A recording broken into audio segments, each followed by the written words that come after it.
আমি সেই জন্য আমার নেতাদের বলেছিলাম, আমি যেদিন যাব তোমরা কোনো আনুষ্ঠানিক সভার আয়োজন করবে না।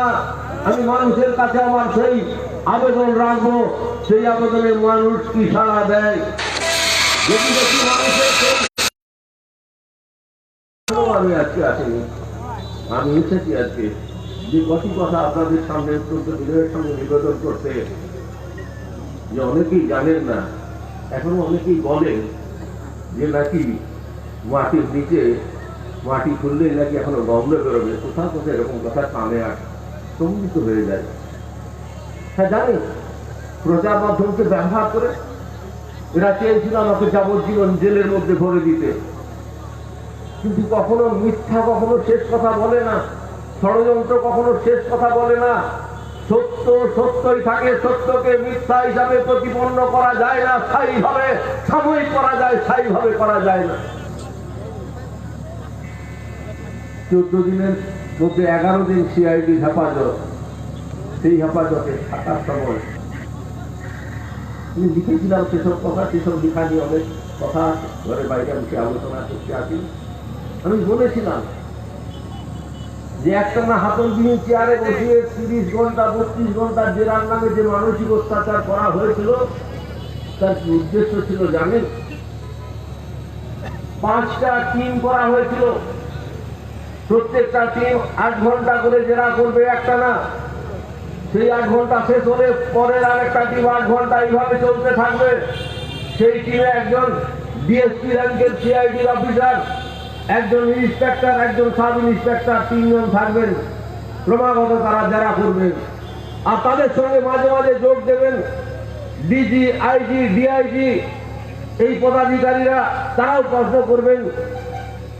উদ্দেশ্য ছিল জেরার নামে মানসিক অত্যাচার করতে করতে যদি আমাকে পাগল করে দেওয়া যায়, অথবা আমার রক্তচাপ বাড়িয়ে দিয়ে আমি যদি হার্ট ফেল করে মারা যাই, তাহলে তারা শান্তিতে নিঃশ্বাস ফেলতে পারবেন। আমার কথা না। এই জিজ্ঞাসাবাদ চলার সময় যখন বেলা 12টা থেকে জিজ্ঞাসাবাদ শুরু হয়েছে, সারাদিন চলছে, সারা রাত চলছে। ভোরের দিকে যখন একজন ডিএসপি র্যাঙ্কের অফিসার, তিনি একটু বাইরে গেছেন, টয়লেটে গেছেন, সেই সময় যিনি সাব ইন্সপেক্টর, তিনি বোধহয় ধূমপান করার জন্য বাইরে গেলেন। সেই সময় আমার কানে কানে যিনি ইন্সপেক্টর ছিলেন, তিনি বোধহয় বামপন্থী মনোভাবাপন্ন, তিনি বললেন, স্যার, পরিকল্পনা ভয়ঙ্কর, ষড়যন্ত্র ভয়ঙ্কর, আপনাকে এরা বাঁচতে দেবে না। আপনি যদি একমাত্র বাঁচার উপায়, যদি আপনি অজ্ঞান হয়ে যান, ভান করে চেয়ার থেকে পড়ে যান, তাহলে সাময়িক জেরা বন্ধ হতে পারে। আমি বললাম, সেই অফিসারকে আমি কৃতজ্ঞ আপনার এই কথা আমাকে বলার জন্য, কিন্তু জেনে নিন আমরা বামপন্থী, আমরা কমিউনিস্ট মতাদর্শে বিশ্বাসী, আমরা কখনো মিথ্যার আশ্রয় গ্রহণ করব না। আমার যতক্ষণ পর্যন্ত আমার ক্ষমতা থাকবে, আমি জিজ্ঞাসাবাদ আমি চালিয়ে যেতে সাহায্য করব পুলিশকে। যখন পারবো না, তখন সবাই বুঝতে পারবেন আমি আর পারছি না, কিন্তু মিথ্যার আশ্রয় আমি নেব না। ভোর 4টের সময় এই কথা উনি বলেছিলেন, তারপরে সেই জায়গা চলতে থাকলো। যখন সন্ধ্যে 6টার সময়, যখন আমার ব্লাড প্রেশার 160/120, 180/120, যখন এমনভাবে ঘাম দিতে শুরু করেছে মনে হবে খুব মাথায় জল ঢালছে, তখন রশিদ খান বলে একজন ডিএসপি জিজ্ঞাসাবাদ করছিলেন। উনি খুব পুরানো অফিসার ওই দপ্তরে, যে রশিদ খানের নামের সঙ্গে খাদিম হত্যা মামলার তিনি ছিলেন ইনভেস্টিগেশন অফিসার। সেই সময় তার নাম গোটা রাজ্যব্যাপী মানুষের পরিচিত হয়েছিল। তিনি তখন ডিএসপি হিসাবে জিজ্ঞাসাবাদের টিমের নেতৃত্ব দিচ্ছিলেন। তিনি বললেন, স্যার, এত ঘাম দিচ্ছে কেন? আমি বলেছিলাম, খান সাহেব, আপনারা 8 ঘন্টা ডিউটির পর আপনারা চলে যাচ্ছেন বিশ্রামের জন্য, আর গতকাল বেলা 12টা থেকে একই চেয়ারে বসিয়ে জেরার নামে যে পরিস্থিতি তৈরি করা হয়েছে, আমার শরীরটা তো মানুষের শরীর, আমার শরীরটা গরু মোষের শরীর নয়, সেই জন্য বোধহয় আর নিতে পারছে না, সেই জন্যই বোধহয় এত ঘাম দিচ্ছে। উনি ভয় পেয়ে গিয়ে বললেন, না, এই অবস্থায় তো জিজ্ঞাসাবাদ করতে গেলে অঘটন ঘটে যাবে, আমি হাসতে হাসতে বলেছিলাম আমার কাছে খবর আছে যাতে অঘটন ঘটে যায়, সেই জন্যই তো আপনারা এই পরিকল্পনা করেছেন। উনি সঙ্গে সঙ্গে বললেন, স্যার এরকম বলবেন না, আমি এই পরিকল্পনার সঙ্গে যুক্ত নই। তখন আমি বললাম, তাহলে একটা পরিকল্পনা হয়েছিল, আপনি যুক্ত না থাকলেও এ কথা নিশ্চয়ই আপনি স্বীকার করে নিচ্ছেন পরোক্ষভাবে। উনি আর কিছু বললেন না। উনি সঙ্গে সঙ্গে আইজি ডিজিকে খবর দিলেন। চিকিৎসক এলো, চিকিৎসক বললে এইভাবে এখন আর জিজ্ঞাসাবাদ করা কখনো সম্ভব হবে না, এখনই হাসপাতালে নিয়ে যেতে হবে। আমি বলেছিলাম, হাসপাতালে নিয়ে যাবেন, তারপর তো কাগজে লেখা হবে যে মিথ্যার আশ্রয় নিয়ে আমি যাবো না হাসপাতালে। চিকিৎসকরা বললেন, এখনই হাসপাতালে না নিয়ে গেলে অঘটন ঘটে যেতে পারে, তাই নিয়ে যেতে বাধ্য হয়েছিলেন। তারপর পরীক্ষা নিরীক্ষা হলো, বললেন আমার একটা অপারেশন করতে হবে। তারপরের দিন 15ই আগস্ট হাসপাতালে ভর্তি, আইসিইউতে ভর্তি। রাত্রি 11টার সময় আইসিইউর ভিতরে একজন মহিলাকে তৃণমূল পাঠিয়ে দিলেন আমাকে গালিগালাজ করার জন্য। ভাবতে পারেন, এসএসকেএম হাসপাতালের আইসিইউ, সেই আইসিইউতে অন্য অনেক পেশেন্ট ভর্তি আছে, আমিও ভর্তি আছি। একজন মহিলা গিয়ে বলছে, যার মাটির নিচে যাকে পুঁতে দেওয়ার কথা তাকে কেন আইসিইউতে রেখে চিকিৎসা করানো হচ্ছে, এখনই ওকে হাসপাতাল থেকে বের করে দিতে হবে। চিকিৎসকরা কর্তব্যরত, সিস্টাররা কর্তব্যরত, তারা বাধা দেওয়ার চেষ্টা করছেন। সে বলছেন, আমি কাউকে মানি না, আমাকে আমার দাদা পাঠিয়েছেন, দাদা বলেছেন তুই যা করার করে আসবি, সব দায়িত্ব আমার। পরে আমি খুঁজে বের করেছিলাম যে সেই মহিলা কে ছিলেন, কোন দাদার বলে বলিয়াল হয়েছিলেন। আমি সেই আলোচনায় তাদেরকে বহন করতে যাব না, কিন্তু না, আমার ধৈর্যচ্যুতি ঘটেনি। একবার মনে হয়েছিল সহ্য করা যাচ্ছে না, যা হবে হবে। আমি তো কৃষক বাড়ির ছেলে, আমাদের কৃষকদের এক এক সময় গো উঠে গেলে সেই গোতে আমরা তখন বলি আচ্ছা দেখে নেবো, যা হবে হবে। কিন্তু সেদিন হঠাৎ শুভবুদ্ধির উদয় হয়েছিল, সেই গো আমাকে মাথা চাড়া দিতে দেয়নি।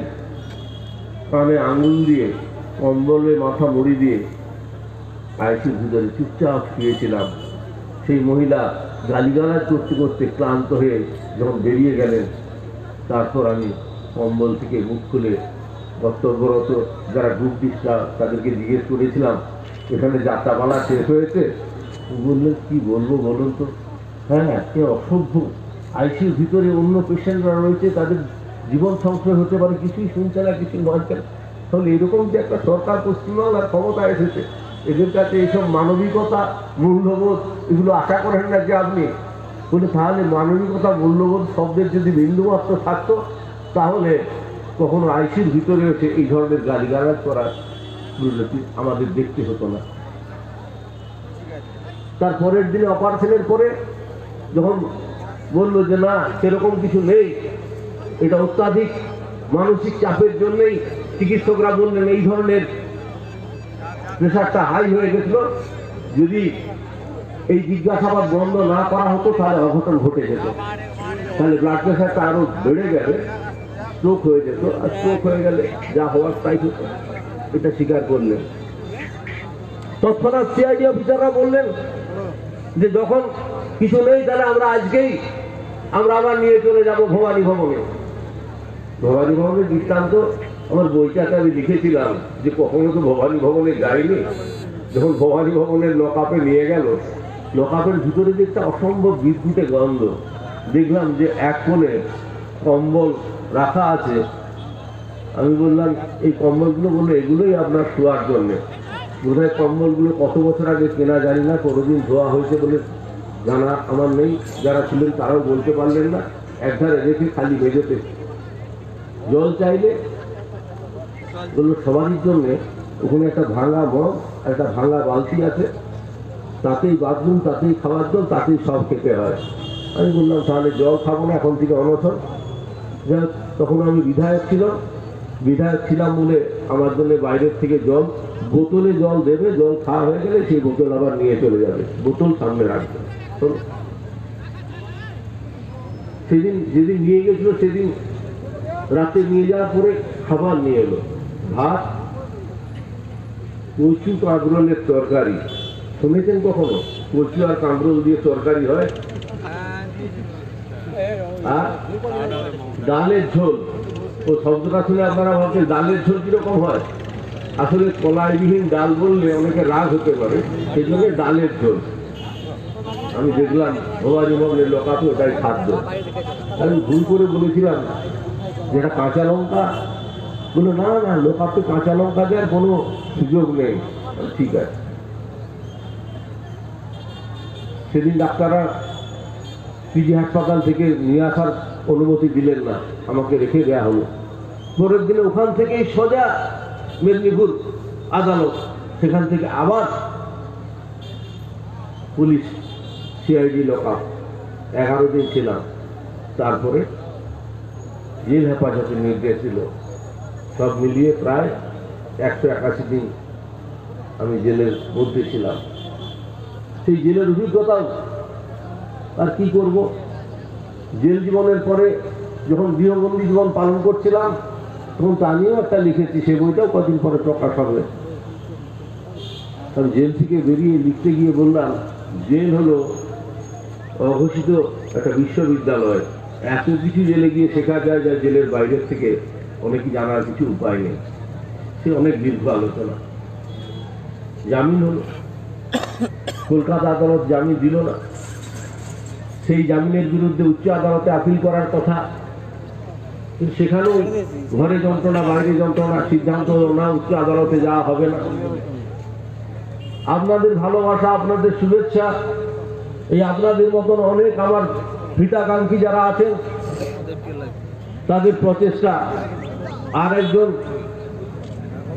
তিনি মাথার উপরে তার হাত রেখেছিলেন, তিনি যদি আমার পাশে সেই হাত বাড়িয়ে না দিতেন তাহলে জানি না আমি জেল থেকে আমার পক্ষে বেরোনো সম্ভব হতো কিনা। তিনি আজ নেই, তিনি প্রয়াত হয়েছেন। আমার লেখা বইয়ের মধ্যেও তার কথা লেখা আছে। কোনো সম্পর্ক ছিল না রাজনীতি, কোনো ব্যক্তিগত সম্পর্ক ছিল না, আত্মীয়তার সম্পর্ক ছিল না। কেন স্নেহ করতেন আমি একদিন জিজ্ঞেস করেছিলাম। তিনি আমাকে বলেছিলেন, স্নেহ ভালোবাসার কোনো ব্যাখ্যা হয় না। আমি বলেছিলাম, আপনি আমাকে এত স্নেহ করেন, আমি যদি অন্যায় কিছু দাবি করি? উনি বলেছিলেন, আমি আমার জীবনের অভিজ্ঞতায় মানুষ নিয়েই চলেছি, অন্য কিছু নিয়ে চলিনি। অন্যায় কি করতে পারিস না, আর যদি কোথাও ভুল করি সে সংশোধন করে দেওয়ার দায়িত্ব আমার। আমি সেদিন প্রমাণ জানিয়েছিলাম তাকে। আজকে নেই। তিনি আরো অনেক কথা বলেছিলেন, সব কথা বলবো না। কিন্তু যেদিন কষ্ট পেয়েছিলাম, যেদিন কলকাতা হাইকোর্টের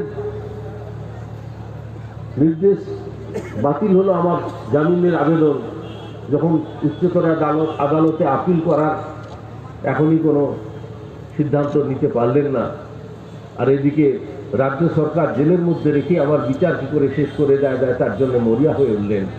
আমি বলেছিলাম আমার ব্যক্তিগত হিতাকাঙ্ক্ষীদের, তিনি দিল্লিতে গিয়ে পড়েছিলেন, আজকে তিনি আসেননি, শরীর খারাপ বলে তার ছেলেকে পাঠিয়েছেন। তার ছেলে এসেছে আমার সঙ্গে দেখার জন্যে যে মানুষের আবেগ ভালোবাসা।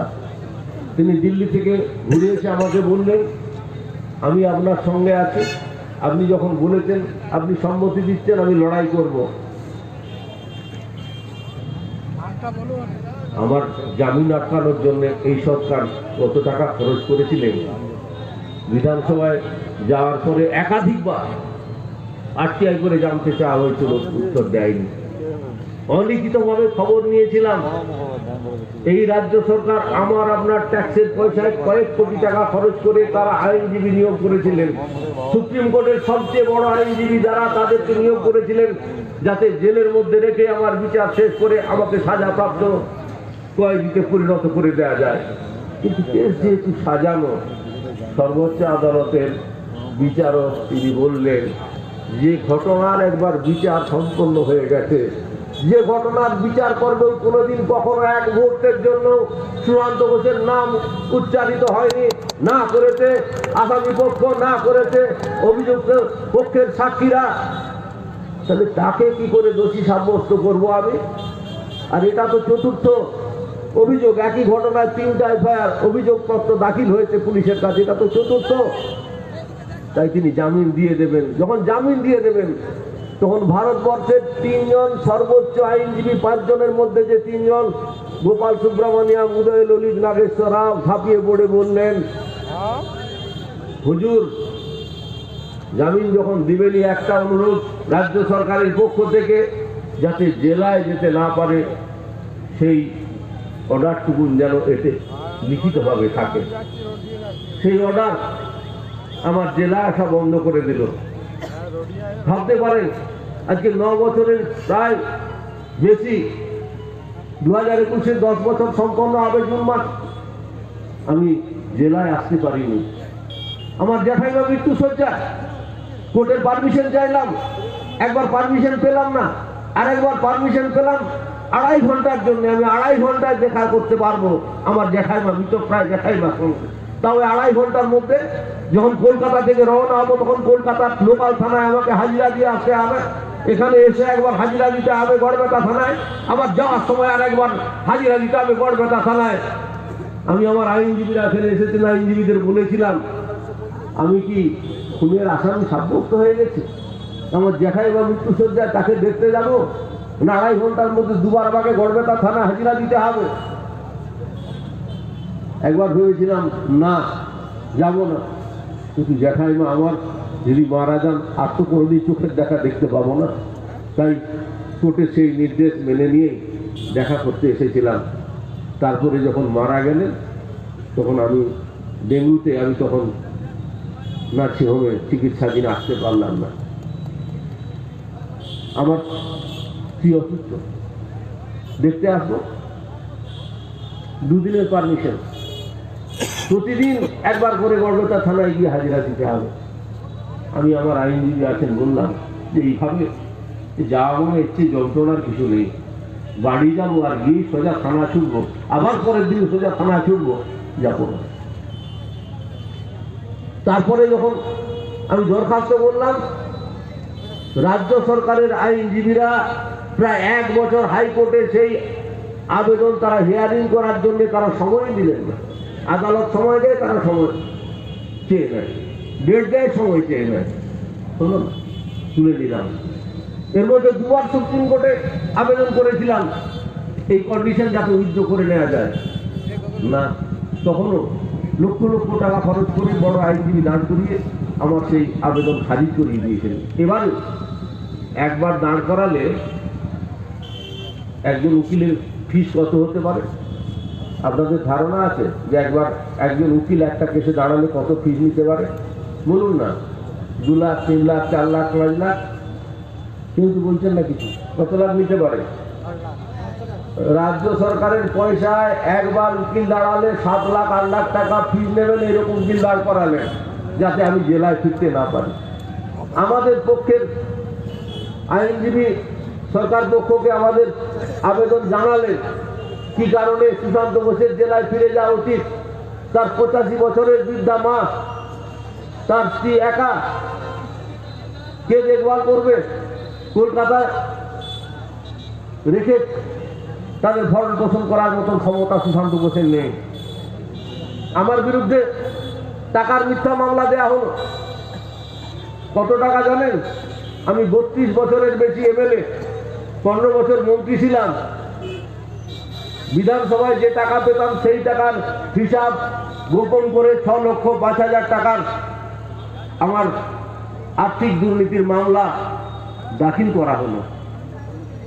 যেদিন সেই মামলা হাইকোর্টে উঠল, হাইকোর্টের সম্মানীয় মাননীয় বিচারক যখন প্রশ্ন করলেন সরকারি আইনজীবীকে যে একটা মানুষ 32 বছরের বেশি বিধায়ক, 15 বছর মন্ত্রী, 60 কোটি না 6 কোটি না 6,05,000 টাকার একটা চার্জশিট তাকে ধরিয়েছেন, তার মধ্যে 10 বছরে যে 9,67,000 টাকা বিধানসভা থেকে পেয়েছিল, যেটা ট্যাক্স ফ্রি টাকা, যার জন্য কর দিতে হয় না, সেই হিসাবটা আপনারা সংশোধন করলে চার্জশিট দিতে পারবেন না। এটার কি ব্যাখ্যা হবে? উনি বুঝে গেলেন কেসটা গড়বড়, আজকেই খারিজ হয়ে যাবে।